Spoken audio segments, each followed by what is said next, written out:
안녕하세요. 책먹고입니다. 책의 머릿말과 꼬릿말, 중요 내용을 읽어드립니다. 구독, 좋아요, 알림 설정 부탁드립니다. 오늘의 책은요, 회사에서 살아남는 MG 프레젠테이션이라는 책입니다. 저자는 한 분이 아니라 5분이세요. 이 저자 5분이 사단법인 한국 프레젠터 협회의 이사님들이십니다. 5분의 작가님을 짧게 소개시켜 드릴게요. 이 책은 총 5개의 파트로 구성되어 있는데요. 첫 번째, 면접 파트는 김효석 작가님께서 써주셨습니다. 언론홍보학 박사님이시고 김효석 아카데미 대표이사님이시고요. 두 번째 파트는 보고 파트입니다. 보고 파트는 프리랜서 아나운서 HTH 커뮤니케이션 대표님으로 계시는 고아침 작가님께서 써주셨고요. 세 번째, 비즈니스 프레젠테이션은 경영학 박사님이시고 위드경제엠 대표이사님이신 문현서 작가님께서 써주셨습니다. 네 번째, 행사 프레젠테이션은요. 행사 프레젠테이션은 각종 사회나 행사를 진행할 때 어떻게 잘할 수 있는지에 대한 요령을 써주셨는데요. 체육학 석사님이시고 드림 MC 아카데미 원장님, 전국 이벤트 MC 협회 8대 회장님을 지내신 한석 작가님께서 써주셨습니다. 마지막 부분은 입찰 프레젠테이션인데요. 입찰 PT라고 많이 들어보셨어요? 생소하신 분들도 계실 텐데 기업체에서 수주를 따기 위해서 하는 아주 치열한 PT를 말합니다.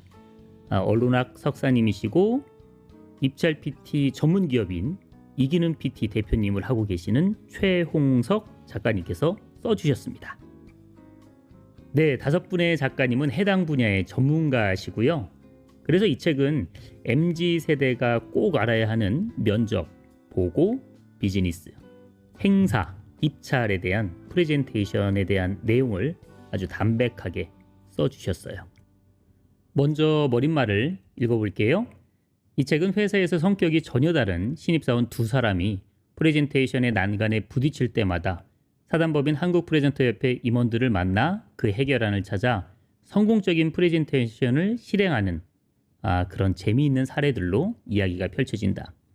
입사를 위한 면접부터 입사 후 보고, 비즈니스, 사내 행사, 입찰 프레젠테이션을 맡게 되면서 2사람이 펼쳐 보이는 이야기는 회사원이라면 누구나 한 번쯤은 감당해내야 하는 프레젠테이션을 다양한 사례별로 학습할 수 있도록 정리해 놓았다. 프레젠테이션의 사전적 의미는 표시, 발표, 소개, 공연 연출, 강연, 공개, 제출, 제시 등 자신의 의견을 상대방에게 표현하는 일체의 행위라고 정의되어 있다.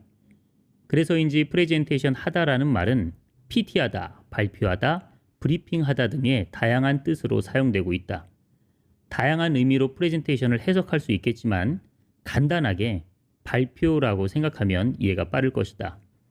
오늘날의 프레젠테이션은 단순한 발표 이상의 개념으로 다양한 분야에 적용되고 있다.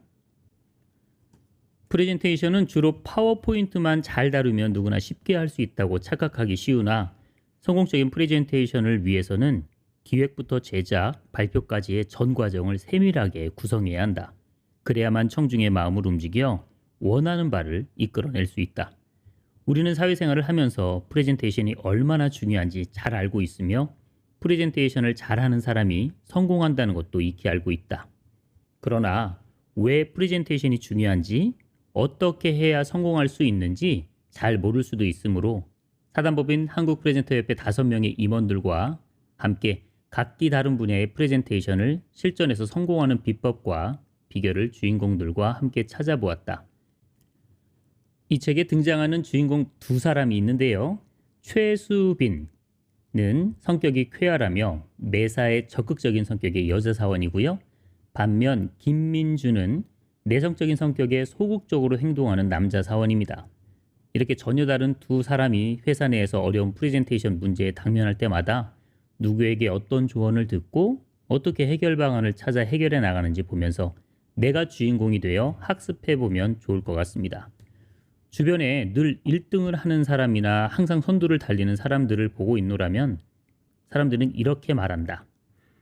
저 사람은 원래 잘하는 사람이야.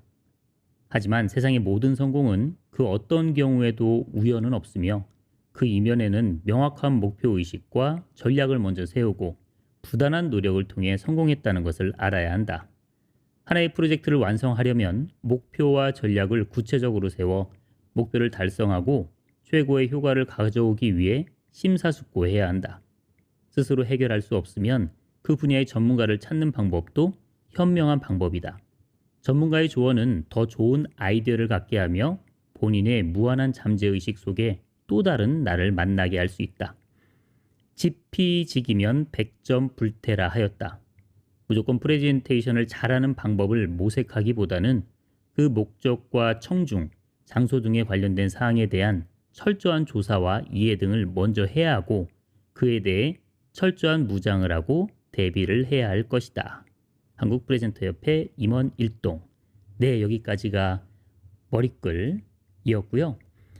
말씀드린 것처럼 첫 번째 파트는 면접이고요. 두 번째는 보고 프레젠테이션, 세 번째는 비즈니스 프레젠테이션, 네 번째 행사 프레젠테이션, 마지막 다섯 번째는 입찰 프레젠테이션입니다. 구독자분들은 어떤 프레젠테이션이 가장 궁금하세요? 좋은 내용이 많아서 파트별로 따로 영상을 제작하려고 합니다. 오늘은 먼저 면접 프레젠테이션에 대한 내용을 알아볼게요. 네, 먼저 면접 프레젠테이션입니다. 면접 프레젠테이션은 김효석 박사님께서 써주셨습니다. 아, 나 신입사원도 아닌데 이걸 알아야 되나 이렇게 생각하실 수도 있잖아요. 아닙니다. 예, 내가 신입이 아니라도 신입을 뽑을 수 있죠. 신입사원을 뽑으실 수 있고 그리고 또 내가 경력 관리를 위해서 이직을 하실 수가 있죠. 이직할 때 꼭 필요한 게 면접입니다. 또 경력직은 면접이 더 비중이 높죠. 그리고 면접의 뜻이 난면, 얼굴 면자의 이을 접자잖아요. 얼굴 마주 보고 대한다. 뭐 거래처든 고객이든 처음에 얼굴을 본다라는 그 자체가 면접일 수 있습니다. 면접 파트의 목차를 보면요. 면접 때 하지 말아야 할 세 가지, 그리고 대기업 면접관이 집중적으로 채점하는 세 가지가 있고요. 장점과 단점 어떻게 써야 할까요? 항상 물어보죠. 장점과 단점. 그리고 꼰대 질문 대처법도 있습니다. 압박 면접을 하는 경우도 있죠. 꼬치꼬치 끝까지 물어보는 면접관 있을 수 있습니다. 그리고 면접은 오전이 유리할까요? 오후가 유리할까요? 저도 궁금하네요. 예, 마지막으로 면접 때 꼭 나오는 질문 50가지를 정리해 주었습니다. 그 중에서 대기업 면접관이 집중적으로 채점하는 세 가지 부분을 좀 읽어보겠습니다. 수빈님, 소개팅 해본 적 있죠? 혹시 내가 소개받을 이성이 꼭 가졌으면 좋겠다고 생각하는 세 가지를 꼽으라면 어떤 것이 있나요? 아, 세 가지나요? 만나기 전에 미리 상상해 본 적은 없어요. 기대가 크면 실망이 크잖아요. 그리고 사랑을 너무 조건으로만 보면 슬프잖아요. 전 운명적인 만남을 기대하고 있어요. 하하, 순수하네요. 물론 사랑은 계산적이면 안 되고 운명적인 거라는 생각은 좋아요. 그런데 운명적인 만남만 생각하다가 평생 외로울 수 있어요. 취업도 같아요. 결혼만큼 중요한 것이 취업인데 준비 없이 즉흥적으로 결혼하는 것처럼 취업도 즉흥적이라면 위험하겠죠. 입장 바꿔 생각해보면 회사도 같아요. 기업 입장에서 신입 직원 한 명을 잘못 뽑으면 기존 직원에게 피해를 줄 수 있으므로 사원을 뽑을 때는 신중할 수밖에 없답니다. 수빈님이 대기업 면접관이라면 면접자의 어떤 점에 집중할 것 같아요? 소개팅과 비슷하다고 생각해보면 될 것 같아요. 어쩔 수 없이 외모도 볼 것 같아요. 그렇죠. 외모가 중요합니다. 그러나 그 외모는 보이는 겉모습을 말하는 것이 아니라 품성을 보기 위한 겁니다. 어떻게 단 몇 분 안에 그 사람의 품성을 알아볼 수 있을까요? 그래서 억울하지만 외모에서 판단할 수밖에 없는 겁니다. 걷는 자세, 앉아있는 모습, 시선, 말하는 태도에서 판단합니다. 어쩌면 면접은 연기나 다름없죠. 본인은 절대 자신의 모습을 평가하지 못합니다. 모의 면접 장면을 촬영해서 먼저 보거나 주변 동료나 선배의 도움을 받아야 합니다. 아, 정말요?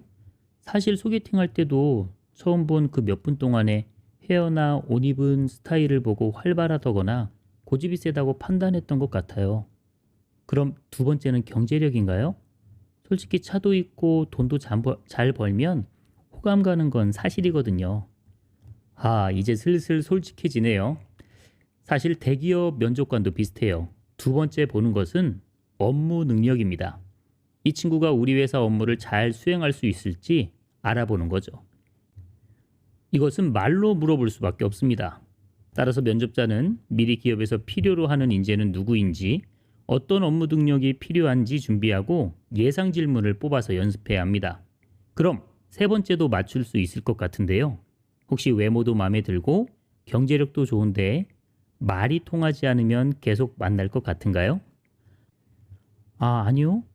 못생기고 돈이 없어도 저랑 대화가 잘 통하면 만날 것 같아요. 네, 맞아요. 세 번째는 소통 능력입니다. 면접관은 기존의 회사 직원과 어울릴 수 있는지를 궁금해합니다. 대기업일수록 독특한 기업 문화가 있거든요. 군대같이 위계 질서를 중요하게 생각하는 곳인지, 인하와 협동을 중요하게 생각하는지, 미리 그 회사에 다니는 선배를 수소문해서 회사 분위기에 대해서 알아보고 갈 필요가 있습니다. 똑같은 질문이라도 기업 문화에 따라 원하는 대답이 다를 수 있기 때문입니다. 수빈님은 만약에 면접관이 이렇게 질문하면 어떻게 할래요? 어머님 생신이라서 가족들과 저녁 약속이 있는데 상사가 갑자기 당일 야근하라고 하면 어떻게 하겠습니까? 와, 이거 너무 어려워요. 저는 솔직히 말씀드리고 퇴근할 것 같은데요. 맞아요. 90년생인 요즘 세대라면 사전에 이야기하지 않는 야근은 하지 않을 겁니다. 그래도 되고요. 면접관도 그런 문화를 잘 알고 있습니다. 그러나 아직 직원이 되기 전 면접자라면 조금 다르게 말하길 바라지 않을까요? 그냥 야근한다고 할까요?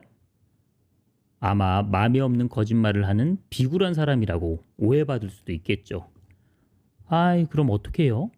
간다고 해도 안 되고 한다고 해도 안 되고 그럼 어쩌란 말이죠? 그래서 면접은 사전에 공부와 연습이 필요합니다. 정답은 없어요. 앞에서 말한 해당 기업의 문화를 생각해서 그때마다 답을 달리해야 합니다.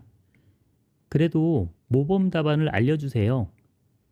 제가 수빈님이라면 이렇게 대답하겠어요. 야근이라도 해서 이번 주까지 프로젝트를 끝내야 다음 주 월요일에 사장님께 보고할 수 있다는 부장님 말씀이 맞는 것 같습니다. 제가 아무리 어머님 생신 가족 모임이 있다 하더라도 저만 쏙 빠지면 팀원들 분위기도 안 좋아질 것 같고요. 그런데 어쩌죠?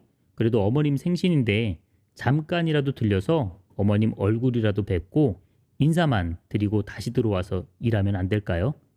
아니면 가족이 다 모이는 어머님 생신 모임이니 일단 참석하고 내일 주말이니 제가 주말에 출근해서 제 몫을 마저 일하면 어떨지도 여쭙고 싶습니다.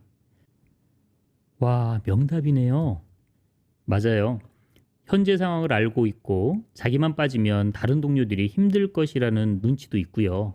일방적인 복종이 아닌 갈등을 해결하려는 소통 능력도 보여주는 대답이죠. 이렇게 대답하면 좋은 결과를 얻을 수 있습니다. 네, 모든 기업이 그렇겠지만 첫 번째, 품성이 좋은 사람. 두 번째, 법을 준수하는 사람. 세 번째, 소통을 잘하는 사람을 대기업은 더 원하고 있네요. 두 번째 파트는 면접의 단골 질문이죠. 장점과 단점은 어떻게 써야 할까요? 네, 읽어볼게요. 박사님, 자기소개서에 자신의 장점과 단점을 쓰라는 문항이 있는데요. 단점을 솔직하게 쓰면 안 되는 거죠? 아, 글쎄요. 많은 지원자가 단점을 적는 것에 고민이 많은 것이 사실입니다. 최수빈님은 어떻게 썼나요? 단점은 뒤집으면 장점이라고 볼 수 있다고 생각해요. 저의 장점은 책임감입니다. 한번 맡은 일은 끝까지 해내고 맙니다. 그러다 보니 완벽을 추구하고자 하는 단점을 갖고 있어요. 이렇게 쓰면 어떨까요?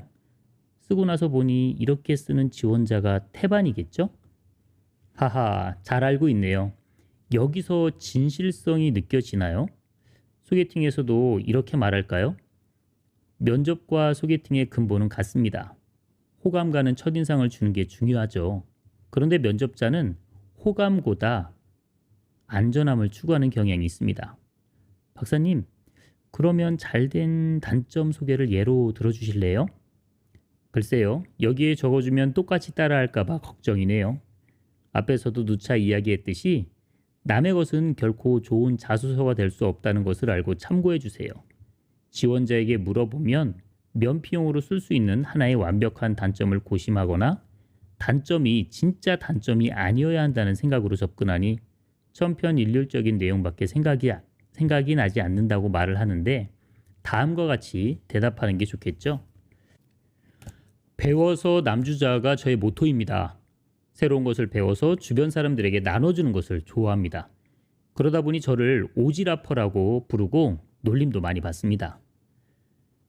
말보다는 행동을 먼저 하는 스타일입니다. 그러다 보니 성급하다는 지적도 많이 받지만 먼저 행동하고 먼저 실패해서 주변 사람들이 실수하지 않도록 돕는 것을 좋아합니다. 그냥 자신의 성격을 솔직하게 써보고 그 성격을 뒤집으면 단점이 되는 겁니다. 면접관이 단점을 묻는 목적은 직무 수행의 심각한 결격 사유를 알기 위해서가 아닌가요? 지원자 입장에서는 그렇게 생각할 수 있습니다. 그러나 지원자는 자신의 부족함이 무엇인지 알고 있는지 지원자의 입으로 듣고 싶은 것일 뿐입니다. 그냥 솔직하게 드러낼수록 호감을 얻게 되죠. 잠이 많은 편입니다. 주저하다가 기회를 놓쳐서 아쉬울 때가 많습니다. 어때요? 오히려 솔직한 것이 더 호감 가지 않나요? 그러네요. 늘 생각하는데 장점과 단점은 동전의 양면과 같다는 생각이 들어요. 세상에 완벽한 사람은 없겠죠? 박사님 말씀을 들으니 가장 나다운 자소서가 진짜 자소서라는 말이 이해되네요. 네, 제가 면접관이라도 좀 더 솔직하게 말하는 지원자에게 손을 들어주고 싶네요. 네, 마지막 부분입니다. 모든 면접에서 꼭 챙겨야 할 5가지가 있답니다. 네, 5가지를 한번 알아볼게요. 자기소개는 면접의 첫인상인 만큼 가장 중요하다고 할 수 있다. 이 부분에서 김효석 박사님께 또 한 가지 배운 점이 아무리 잘 만든 자기소개라도 모든 회사에 같은 자기소개를 해서는 안 된다고 말씀하셨다. 이것은 마치 같은 프로포즈를 여러 명의 애인에게 똑같이 반복하는 것과 같은 것이고 자기소개를 누군가 대신 써주는 것도 안 되며 인터넷에서 찾아낸 다수의 자기소개를 짜집기에 준비해도 안 된다고 하셨다. 그러면 면접에서 탈락할 수밖에 없다고 말씀하셨다. 자신을 제일 잘하는 사람은 나입니다. 남의 이야기나 남이 써준 자기소개서는 독이 될 확률이 높죠. 또 완벽한 자기소개는 없습니다. 아무리 잘 만든 자기소개도 모든 회사에 똑같은 소개를 해서는 안 됩니다. 이것은 마치 프로포즈를 여러 명의 애인에게 똑같이 반복하는 것과 같습니다. 모든 사랑을 첫사랑에게 하듯이 자기소개는 항상 프로포즈 하듯 설레는 마음으로 준비해야 됩니다. 그리고 면접에서 반드시 체크해야 할 5가지 점검사항을 알려드릴게요. 첫 번째, 주어진 시간에 활용 가능한가입니다. 아무리 좋은 내용도 정해진 시간을 초과하지 마세요. 자기소개 시간이 1분으로 주어졌다면 같은 내용으로 30초와 3분 버전으로 2가지를 준비하는 것이 좋습니다. 시간이 촉박해 자기소개 시간을 줄이라고 할 수도 있고요. 면접자의 수가 적어 자기소개 시간을 늘리라고 할 수도 있기 때문입니다. 두 번째는요. 자기소개의 내용이 짜임새 있는가입니다. 오프닝에서는 시선을 잡고 궁금증을 유발하고요. 본론에서는 신뢰를 주고 클로징에서는 제시한 궁금증을 해소하는 자기소개인지 이야기의 흐름을 체크해 봐야 합니다. 세 번째는요. 본인만의 특성이 잘 나타나 있는가입니다. 나의 자기소개를 다른 사람이 해도 된다면 그 자기소개는 쓰레기통에 버리는 게 더 현명합니다.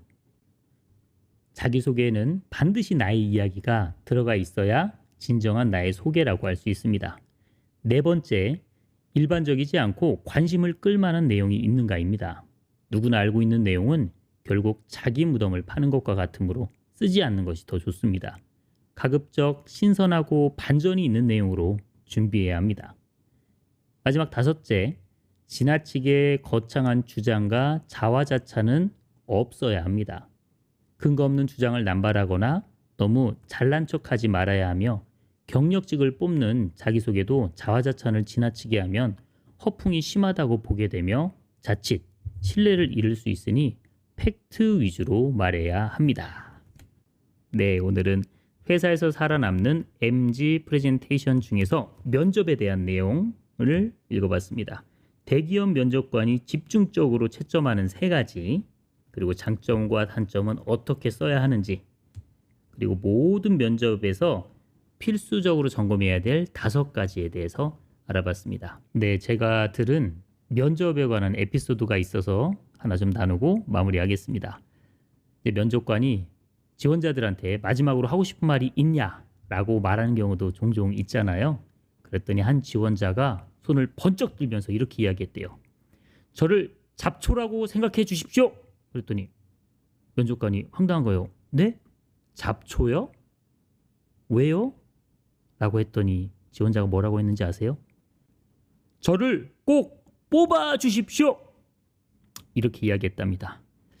아, 썰렁하죠. 예, 날이 아직 더우니까 용서해 주세요.